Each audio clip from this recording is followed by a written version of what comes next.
This is what I can say about 2021. I have learned so much in 2020. I've learned so much about myself, about America, about my fellow human beings, about being a mother in this time. I've learned about what kind of art I want to make. With this time at home, all of the stay at home, um, I've really had to think about, well, what is it that I want in my life when I am not allowed to have a lot of things. I recognize that I have so much privilege in the ability to order things and have them come to me, and the ability to still tell stories from my home via Zoom, via, you know, green screen and ring lights and all these things that I've had to just learn how to work with.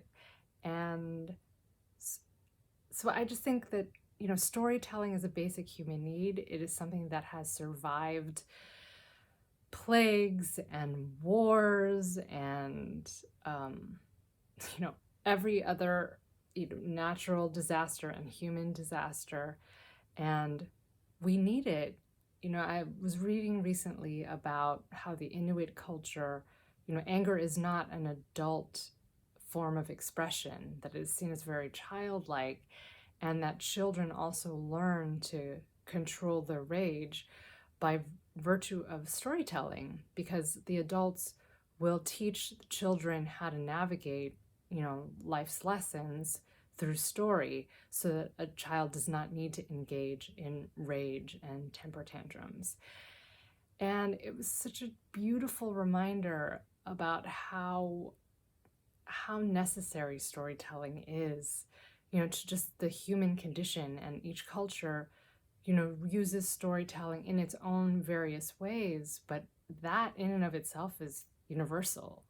So I think 2021, we have learned collectively so much, and necessity being the mother of invention, we need to, it's demonstrated that we need to adapt, and we will be adapting. We are adapting.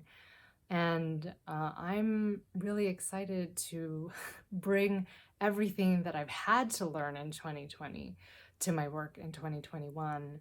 You know, the future remains unknown, and it will always be unknown, but in terms of like what is normal, I don't think that we can ever go back to where we were, because we're better now for having learned so much about each other and our culture and what our fellow Americans have been struggling with, and to recognize, who we are and where we still need to work and push back, and how all of our voices, all of our storytelling traditions are incredibly important. So that's what I'm really excited about in 2021.